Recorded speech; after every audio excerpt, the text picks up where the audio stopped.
UCF has a top-tier rush defense, but do they have a first-round running back?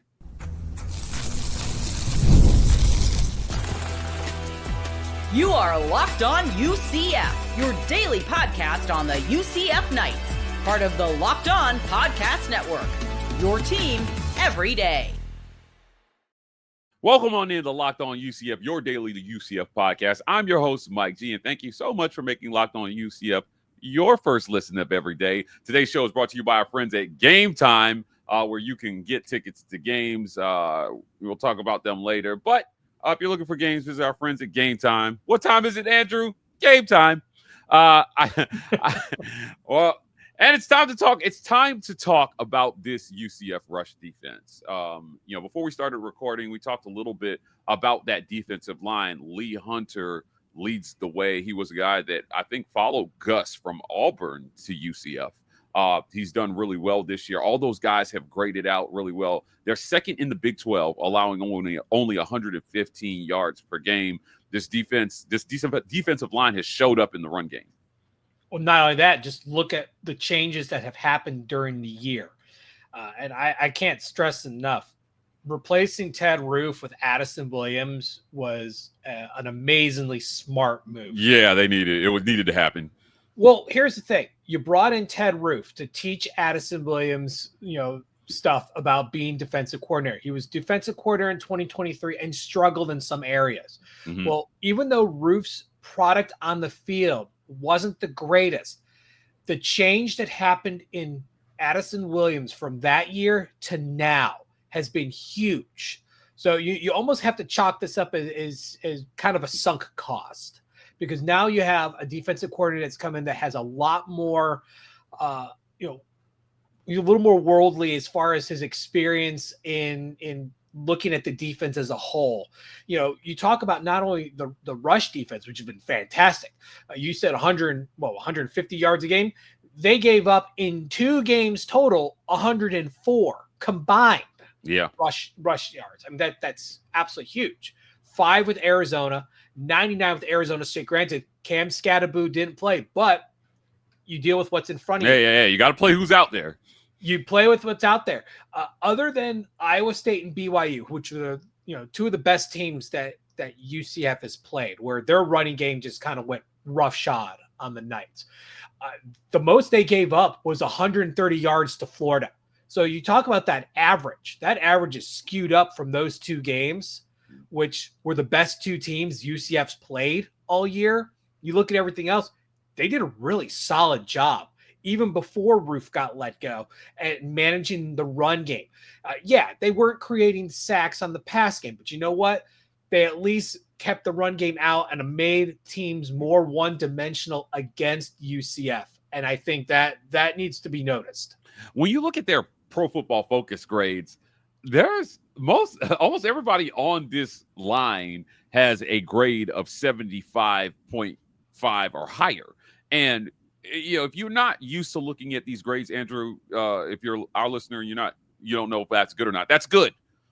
Those guys are in the green on that. Now, Lee Hunter leads the way. Matthew Alexander is having a really good year. Our guy Ricky Barber is grades out at a 78.3. Nigel Lee Kelly. This is a really good group. And I thought you raised an interesting point about coaching, and when talent is there, but coaching and motivation and those intangibles are not there, it can really affect the performance of a talented group of guys like I feel like they have on this defensive line. Well, look at it from a bigger picture. Look what happened to the 2015 UCF squad. They were awful. They went winless. This was the most talented winless team you'll ever see. Coaching change made a world of difference. Yeah. And they started to produce. So rot comes from the top. If you don't have the coaching staff in place, things fall apart. Gus Malzahn recognized that he was part of the problem by not being able to give the defense enough time, by focusing too much on offense with his play call, took a step back. He even said his first week, I don't recall spending this much time looking at defensive video that I have this week. So, I mean, the fact that he was able to put more time in, helped out with Coach Williams, the game plan, as opposed to focusing on offensive game play calling. I think that's another part that needs to be recognized. More resources are being put towards the defense, and it's making a difference. Yeah, that's a great point. Look, there are a lot of UCF fans that are fed up, and they feel like, you know what, you guys get on here show after show, and you talk about all these great adjustments that Gus is making, but he's had years to get this together. Look, I liked the change to Addison Williams. I thought that, look, I like the desperation that it feels like this coach feels as well too right now. I think that there's nothing wrong. Sometimes desperation can be the mother of innovation in a way. And, Gus is trying desperately to figure it out. Now, you are close, right? And he made the decision to bring Tetairoa in, so he has to own that side of it as well too. But not dying on the hill with him in this season, I think, deserves a look here. Again, these guys are playing really well along the defensive line, and they've been getting after the quarterback, right? So something we talked about before we started recording as well was, they weren't getting sacks, and then you make a defensive coordinator change, and suddenly they're living in the backfield with the quarterback. Ricky Barber said they're playing looser, they're playing more free. Ethan Barr said they focused a lot more on fundamentals, angles, pursuit, better tackling technique, some little things that makes a difference. And the other thing is, to Gus's defense, things are rapidly evolving in college sports right now, especially in college football. The role of the head coach is evolving. And coaches at different paces are kind of recognizing that and adjusting for. Look at Chip Kelly. He left a head coaching job because being a head coach is forcing you to stop coaching. You have to be more of a CEO, focusing on NIL and all this other stuff that isn't natural for a coach. A coach wants to work with the players, and that's why he's a coordinator now, because they're allowed to coach. Gus, and it's taken different coaches amount of time to kind of really recognize it. I think Coach Malzahn tried to fight this as much as he could because he enjoys what he does. He enjoyed the play calling and the hands-on stuff. Well, now he's realizing this isn't working. Things have rapidly evolved over the last few seasons, and it's only getting worse.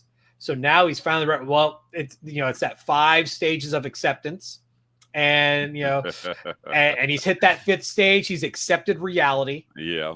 He's made adjustments. I don't think he's going to go back to play calling. He can't. His team's going to flounder, but just not because he's bad at it, but because the nature of the college football world has changed and it doesn't allow it. Yeah. You have to have coordinators who actually do the coordination of the offense. You still help with game plan, but you can't handle the minutia of the play-by-play. There's too many other things going on. You can't stretch yourself out without sacrificing something else. And the fact that Malzahn finally recognized that, has finally made a change, I think, even though fans are very upset with the whole body product, they have to recognize that there's bigger things in play here. And it's going to change even more as the House settlement becomes more, settles, lack of a better term, settles in. We get towards 2026 when things are going to really start coming in-house. And I think the head coaches are going to have to be even more involved with that, which takes them out of the player capacity even more so. There's a lot of things going on here. Yeah, look, elite coaches aren't a dime a dozen. And so be careful what you wish for in wanting Malzahn gone. Look, I think that it's okay to say we're not satisfied with the product, but at the changes that he's making, some of which have been effective, you've got 2 games left to prove that this thing is headed the right direction going into next year. You continue to recruit, you find your quarterback for next year, or maybe it's still in Rizk. Maybe they go to the portal. We'll see where he lands up there. But I think that they have some things headed the right direction. This defense is a bright spot. One thing that's been a bright spot all year long is RJ Harvey. We're going to talk about whether he deserves first round attention right after a quick word from our sponsors. This episode of Locked On UCF is brought to you by our friends at Game Time, Andrew. If you're in Morgantown and you're looking for tickets, they've got you covered. They have a feature called Game Time Picks. It filters out the fluff to show you only the incredible deals on great seats, so you don't have to waste time searching through thousands of tickets. Look, here's how it works. They make curation easy so you can save more on sports, concerts, comedy, theater, and especially sports. They've got all-in pricing. Toggling this feature shows the total up front with no surprise fees at checkout, which is my favorite part. I hate getting to the end and finding out I got to pay $50 more in fees. The lowest price guarantee is something that they add in so that if you don't get the lowest price, they'll credit you 110% of the difference. Your purchase is also covered with the most flexible customer service policy in the ticketing industry. Take the guesswork out of buying tickets with Game Time Picks. Download the Game Time app and create an account and use code LOCKEDONCollege for $20 off your first purchase. Andrew, what time is it? Game time.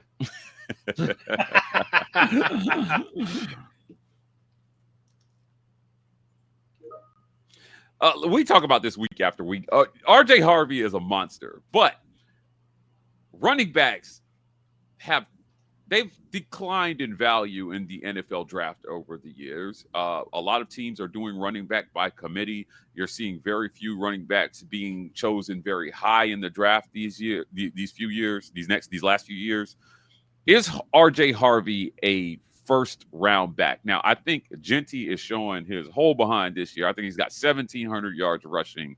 RJ Harvey is right behind him. Well, not right behind him. He's behind him, but he's 1,300 yards rushing on the season for second in the country. I think Harvey has a chance to go late in the first round.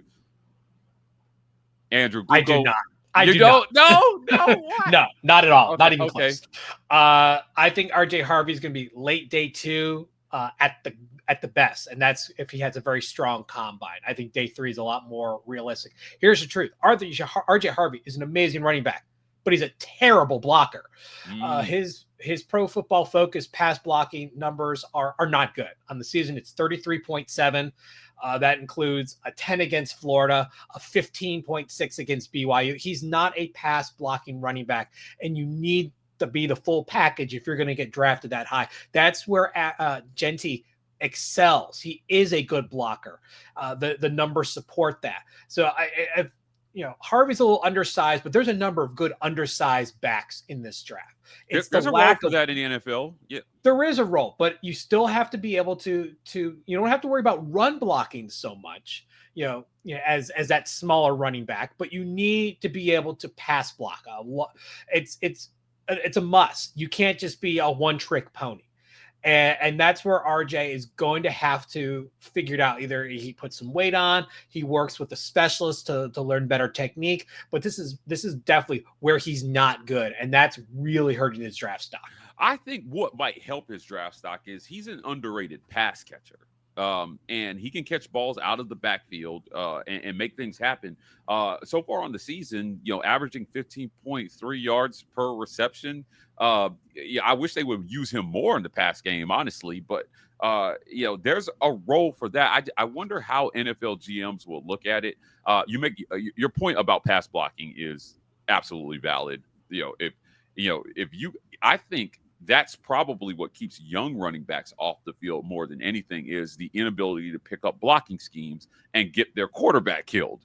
You hear college coaches talk about all the time, Andrew. Yeah, like we want to play this guy more, but we can't keep him in on passing downs because he doesn't block well.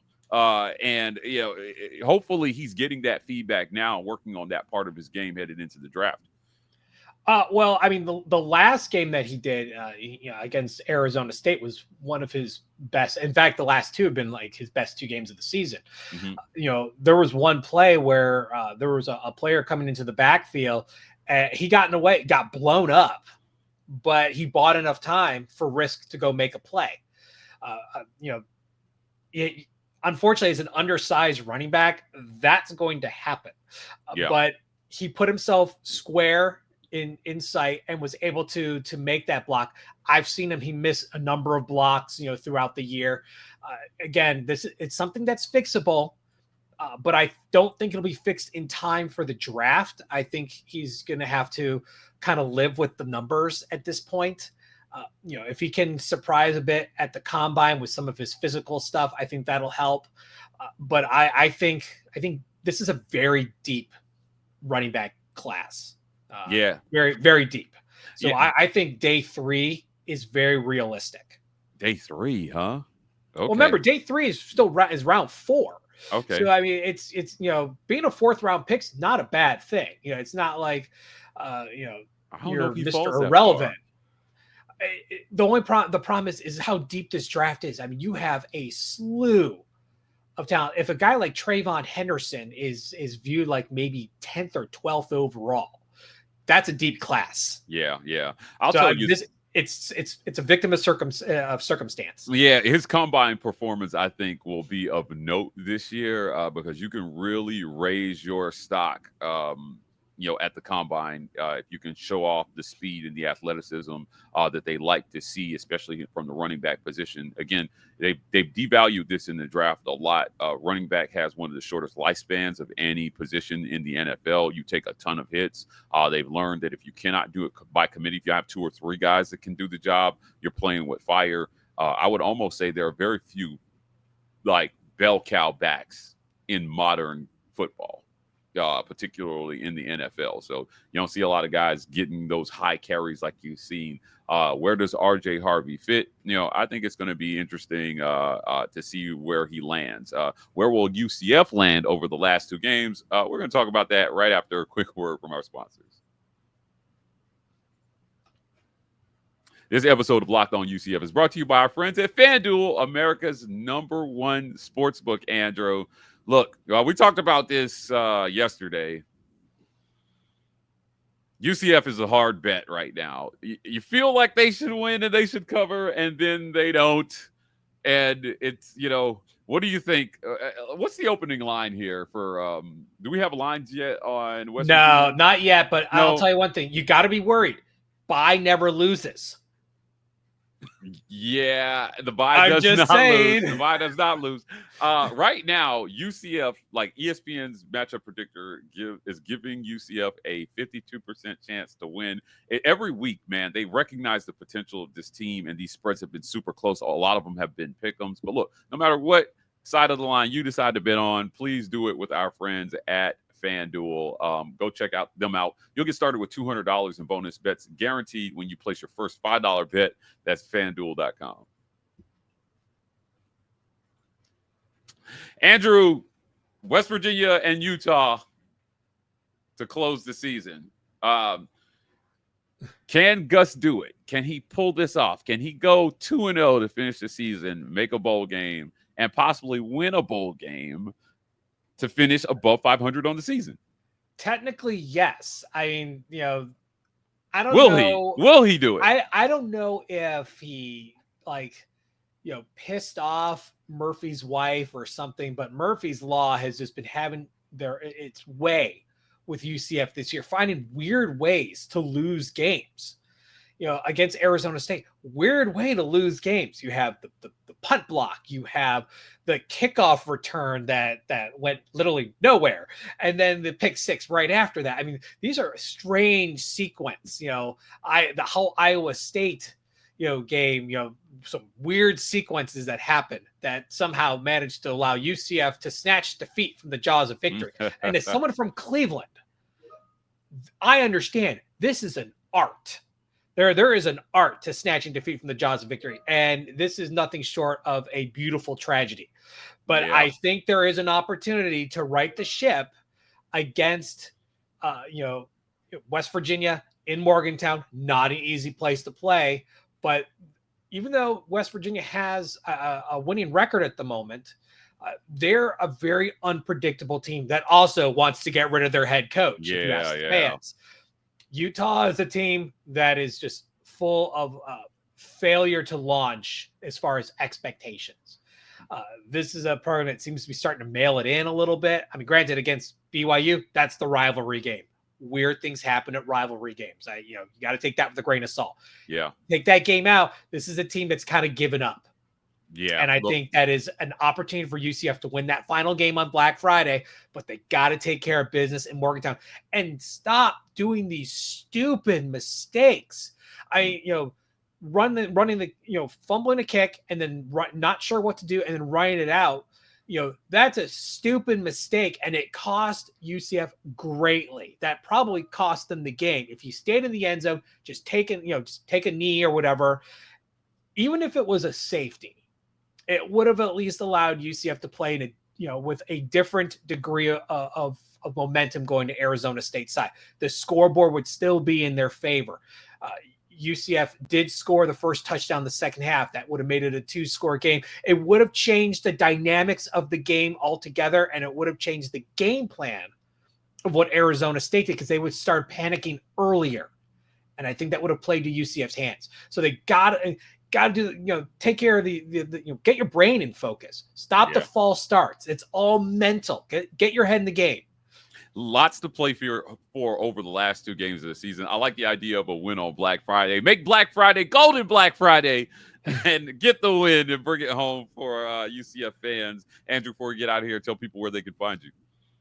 You can catch me on Twitter /X at StatBoyDrew, and you can catch my work on Last Word on College Football, a part of the Last Word on Sports family. Thank you for making Locked On UCF your first listen of the day, and thank you to our friends at Game Time for sponsoring this segment. For your second listen, go check out our friends on the Locked On Big 12 podcast. Drake Toll leads the conversation in conference realignment news and holds no punches when it comes to covering every team in the Big 12.